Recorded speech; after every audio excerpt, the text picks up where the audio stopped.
Assalamualaikum warahmatullahi wabarakatuh. Saya Ulan Cahyani, NIM 068 dari kelas 4C. Di sini saya akan mengerjakan tugas UTS Statistika Pendidikan.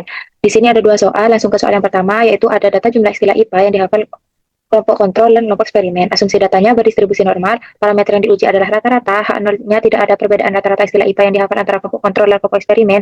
H1-nya ada perbedaan rata-rata istilah IPA yang dihafal antara kelompok kontrol dan kelompok eksperimen. Taraf kepercayaannya 95%, artinya taraf signifikannya alfa sama dengan 0,05. Menggunakan uji T independen. Kenapa menggunakan uji T independen? Karena eh, data ini terdiri dari dua kelompok yang berbeda atau tidak berpasangan. Sebelum kita melakukan uji T independen, kita harus melakukan uji homogenitas atau juga yang biasa disebut dengan uji F untuk mengetahui data ini homogen atau tidak homogen. Kriteria pengujian homogenitas yaitu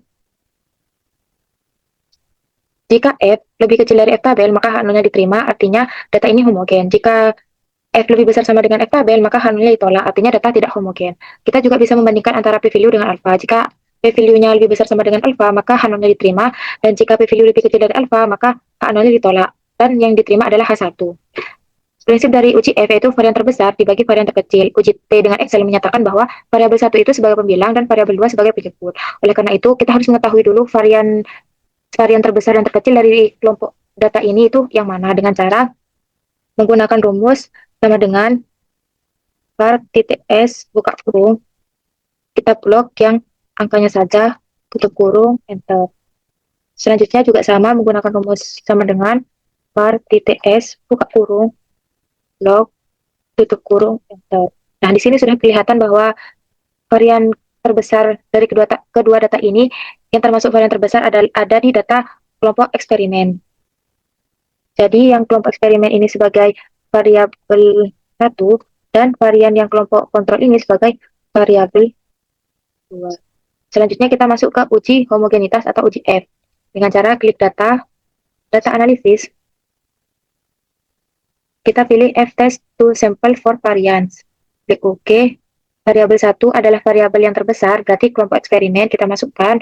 Variabel 2-nya kelompok yang terkecil, varian terkecil yaitu kelompok kontrol. Kita centang labels, alfanya 0,05, pilih output range, letakkan di sini. Klik OK. Jadi F-nya itu sama dengan 1,51688 dan F tabelnya itu 2,40345. Dari sini sudah terlihat bahwa F itu lebih kecil dari F tabel. Berarti maka 0, 0 diterima. Artinya data homogen. Atau juga bisa menggunakan perbandingan antara p-value dengan alfa. Di sini p-value-nya 0,21455, sedangkan alfanya 0,05. Jadi, terlihat bahwa p-value itu lebih besar dari alfa. Maka, 0 diterima dan artinya data homogen. Jadi, baik menggunakan perbandingan antara F dengan F tabel maupun p-value dengan alfa, itu hasilnya sama. Selanjutnya kita masuk ke uji T independen. Kita klik data analisis, kita pilih t-test. Di sini uji T independen ada dua, t-test to sample assuming equal variance dan t-test to sample assuming unequal variance. Kita pilih yang t-test to sample assuming equal karena di sini datanya homogen. Kita samakan variabel satunya di kelompok eksperimen, variabel keduanya kelompok kontrol, centang labels, alfanya 0,05, pilih output range, tetapkan di sini. Klik OK.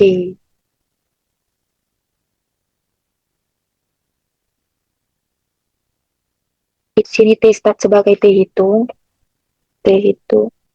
dan T critical to T itu sebagai T tabel.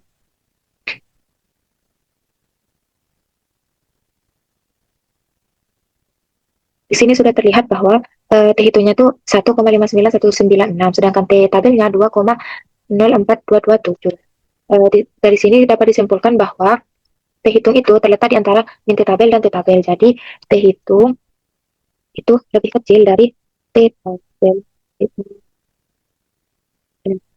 maka nol itu diterima. Di sini juga bisa menggunakan perbandingan antara p-value dengan alfa. Alfanya 0,05 sedangkan p-value-nya 0,121. Jadi kesimpulannya p-value itu lebih besar ketimbang alfa. Maka 0 diterima. Sesuai dengan kriteria uji T independen, jika T hitung terletak di antara min T tabel dan T tabel, maka hak nolnya diterima. Dan jika P value-nya lebih besar dengan alfa, maka hak nolnya yang diterima. Jadi kesimpulannya, tidak ada perbedaan rata-rata istilah IPA yang dihafal antara kelompok kontrol dan kelompok eksperimen.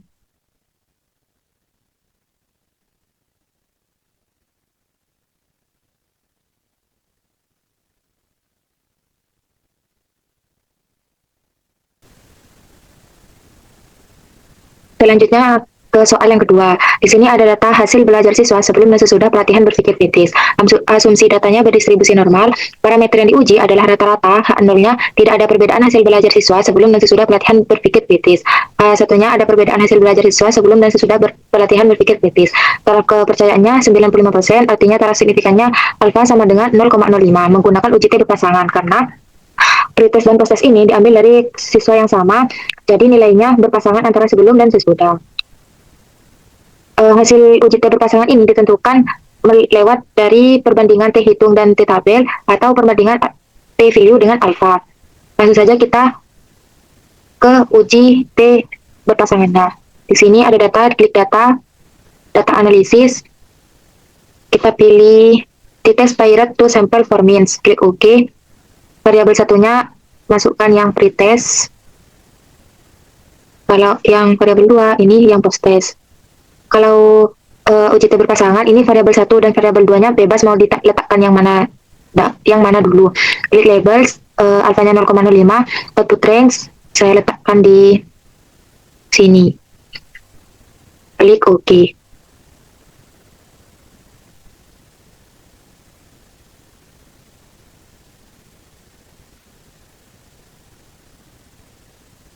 Di sini T start sebagai T hitung, sebagai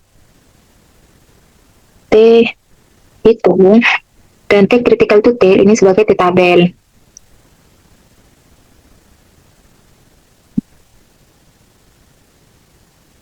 Di sini T hitungnya min 6,735453, T tabelnya 2,109816. Dari sini sudah terlihat bahwa T hitung ini tidak terletak di antara min T tabel dan T tabel, jadi tidak memenuhi kriteria yang pertama, tapi memenuhi kriteria yang kedua, yaitu T hitung itu lebih kecil dari min T tabel. Maka nolnya ditolak. Artinya satu diterima.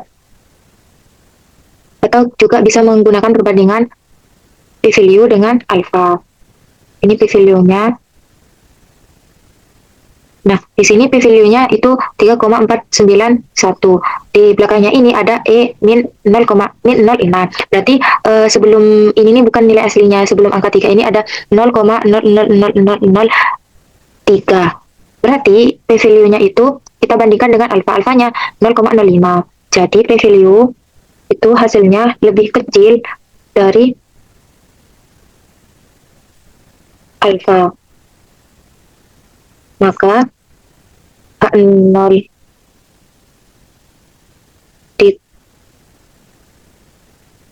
nol ditolak, salah satu yang diterima. Meskipun kita menggunakan perbandingan T tabel dan T hitung ataupun P value dengan alfa, itu hasilnya tetap sama. Jadi kesimpulannya hak nolnya ditolak dan hak satunya yang diterima. Jadi dari data hasil belajar siswa sebelum dan sesudah pelatihan berpikir kritis ini disimpulkan bahwa ada perbedaan hasil belajar siswa sebelum dan sesudah pelatihan berpikir kritis. Sekian dari saya, terima kasih. Wassalamualaikum warahmatullahi wabarakatuh.